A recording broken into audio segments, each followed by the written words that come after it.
We're going to keep it on. The next poet up to the mic is going to be Pops. Pops to the mic. Yeah.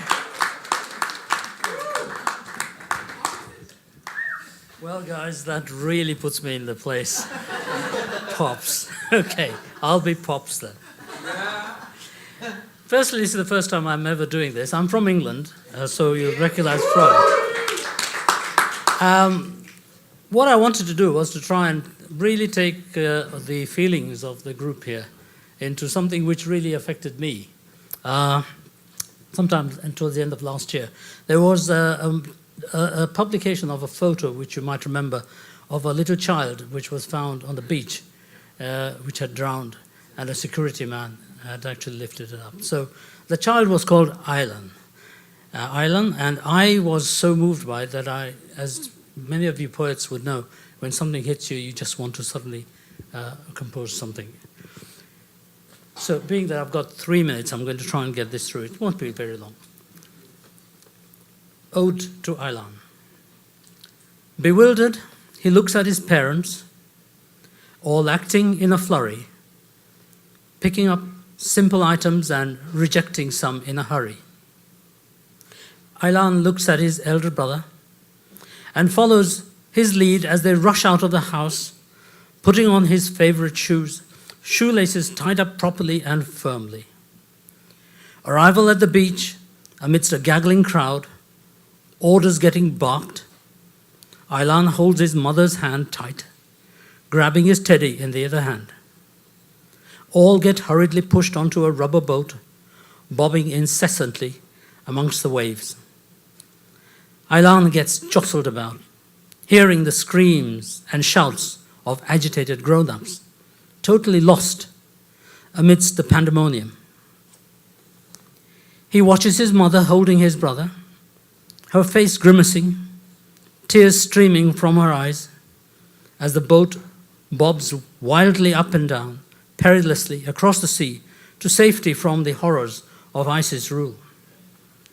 The overcrowded rubber boat makes efforts for a rapid crossing. Aylan's father looks back to see his wife desperately holding on for dear mercy. Ahead, he sees the island spelling freedom. Suddenly, the world turns upside down. The boat hurtles into the air, accompanied by incessant screams, an enormous splash with every person attempting to grab at any object. Children's and women's screams, loud one instant, followed by sudden silence, as heads disappear and reappear on the water surface. As others, Aylan's father screams out his wife and children's names. For a wild moment, he identifies a woman huddling a child. Coughing and spluttering, he reaches out, shouting aloud. Aylan missing, so he dives beneath the rising waves. Alas, to no avail. He returns to his wife and Aylan's brother. No response to calling out to them. He pulls them towards the nearing beach amidst the screams of survivors. He looks intently and screams incessantly, seeing both of them, eyes half open and lifeless. Exhausted, he pulls the bodies ashore, collapses sobbing over the bodies, all dreams destroyed of safety. Hours pass by as all along the beaches survivors are helped ashore. Security soldiers scour the beach. One approaches a doll-like figure lying face down, head bobbing up and down with lapping waters, arms lying along sides lifeless. Aylan is found fully clothed, his smart boots still on, never to be walked in again. All dreams of happiness crushed cruelly by odious threats from religious fervor, which cares not and respects not any rhyme or reason to allow even children their simple and innocent hopes and aspirations stirring in the bosom of their parents.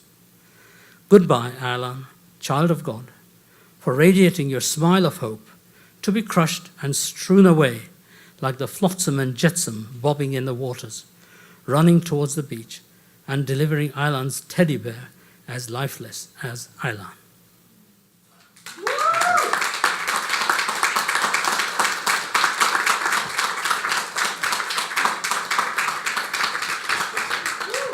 That was Pops. I actually hung out with my dad came up today. My sister's visiting from Utah for the weekend, and so my dad came up from New Jersey, and we had brunch as families are wont to do. And it's always like, to me, his literal name is Dad. Like, I introduce him, like, hey, Emily, this is Dad. Dad, this is Emily. And, all right. And now, the segue, he to which Pops is Pops. Give it up for Son. Also known as Anish. Thank you, Mason. I wrote this for my sister when she got married. Oh, sister, my sister. Apparently, I was born because of you. You went to Ma and Dad with your little innocent eyes and asked, can we take this family further? They looked at each other and poof, I was another. So essentially, I was an afterthought. A product of the whim of an 8-year-old who wanted a real-life doll to play with. But this doll also pooped and cried and pulled your hair, so I guess it wasn't all hunky-dory now, was it? But you know what, Didi? I'm glad you didn't ask Mom and Dad for a dog. Oh, sister, my sister, I don't remember when Mom and Dad made me wear your tiny little frocks and dresses, but there are photos. I do look oh so cute in your arms, but the second thing you notice in these pictures is your wondrous adolescent mustache. That makes the frocks okay. I don't remember your little innocent eyes, but I do remember when you made them large and round to scare the life out of me. I was 4 years old, vulnerable and naive, and you laughed out loud. Only to squeeze me in a big, tight bear hug right after. I remember the hugs because you taught me how to hug like I mean it, like a bear's embrace, because yes, we don't have the fur, but what makes a hug is the warmth. Our bond of blood flood through the years like yin and yang, boy and girl, angel and asshole, disparate yet interconnected and stronger together. I can't handle the heat and you can't handle the cold, but I remember how your room was always cooler than mine. I remember when I tried to make my room as cool as yours, I plastered my wall with music lyrics, and the biggest quote written in hip teenage shorthand was, "Music makes people come together." I ran to show you how grand it was, and you smiled and said, "That's not how you spell come."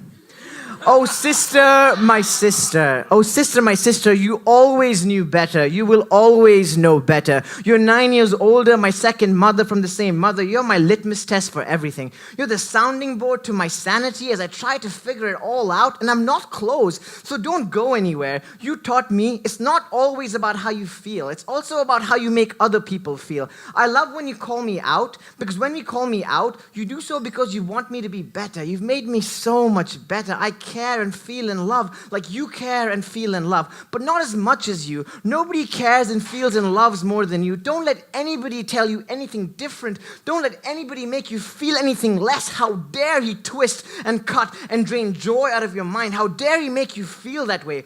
I felt you cry and it hurt. Never again. You're better than the best. You raised the bar for us mortals and you deserve nothing but the best. And I think the best is coming, and the worst is gone. Oh, sister, my sister, apparently I was born because of you, but definitely I couldn't be who I am today without you. Tú eres mi hermana, sin ti estaría perdido.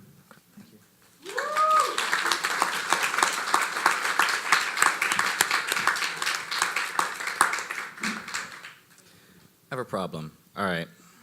So, your sister asked, your mom and dad looked at each other, and poof, you appeared? Is that what you've been telling him his whole life? Pops, Pops! That's a whole nother open mic discussion we need to have.